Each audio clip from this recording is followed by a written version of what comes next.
Let's analyze how we arrived where we are. Let's address our inquiries today and progress. We aim to comprehend the recent significant event, Israel's response to the Hamas attack. They carried out a massacre, resulting in the deaths of numerous women and children. Did they achieve their intended outcome? No, as even the CNSA stated it was not feasible to eliminate Hamas. Israel, once supported by the USA post-World War II to avoid being labeled an enemy, now finds itself in a complex situation. Despite being backed by the USA, the Arab and Muslim world perceives Israel as an adversary. After committing massacres on October 7, the USA, with its navy, entered the scene, revealing a strategic mistake. The Israeli-Palestinian conflict persisted without resolution, and the vast resources spent on war hinted at a misguided pursuit of conflict. The focus must now shift to Gaza, signaling preparations for a new enemy in the Middle East, potentially Iran. Moving on, news of the Pentagon withdrawing from Syria and Iraq raises questions. Was this leak intentional, and what purpose does it serve? While the USA concerns itself with controlling oil flow to Europe and China, its influence diminishes in various regions, including the Middle East and Africa. Despite headlines suggesting Russia might attack the USA, the reality is different.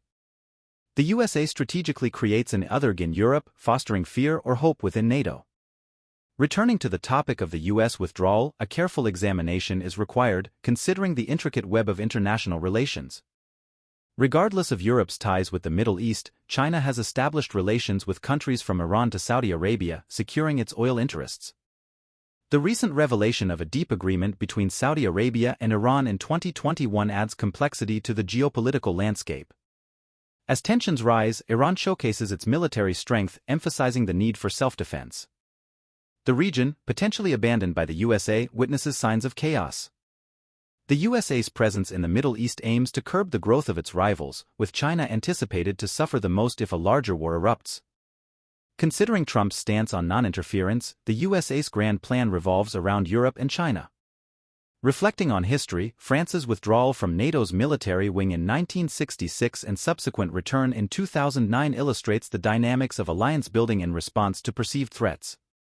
In conclusion, the USA's global strategy hinges on alliances, with NATO acting as a unified force, albeit under the influence of the USA.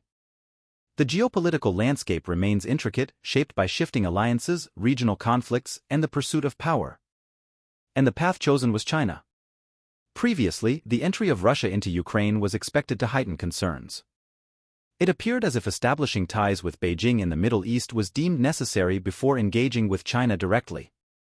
There was a possibility that disrupting the oil supply chain was a motive behind such a move. This strategic maneuver could be seen as NATO's initial step before venturing into the Pacific.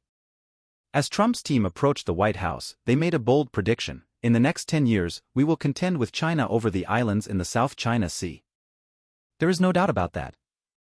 Was Deep America the guiding force, leaving its mark here? Certainly. Indonesia conducted its largest ever joint exercise with the United States and its allies during rising tensions in Southeast Asian waters. Participants included France, Australia, Japan, Brunei, Brazil, Canada, Germany, India, Malaysia, Netherlands, New Zealand, Papua New Guinea, Philippines, and the Republic of Korea, all present in the South China Sea. While these international developments unfolded, there was a unified image of the Turkish state standing behind President Erdogan. I've been covering the Istanbul elections because they carry consequences for Turkey's future. Vigilance was necessary for potential shifts in the geopolitical landscape. Hope and prayers were extended for peace in the region, but the data did not align with such optimism.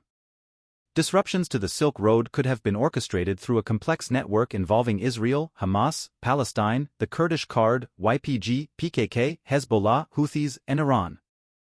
Turkey, aware of these possibilities, entered the elections with the anticipation of significant regional changes. Elections, parties, candidates, names, and alliances played crucial roles in Turkey during this period. It seemed like a time requiring a unified voice against external challenges. If this scenario materialized, the developments could favor Turkey, albeit through a potentially painful and challenging process. Every burden was seen to carry its own wisdom.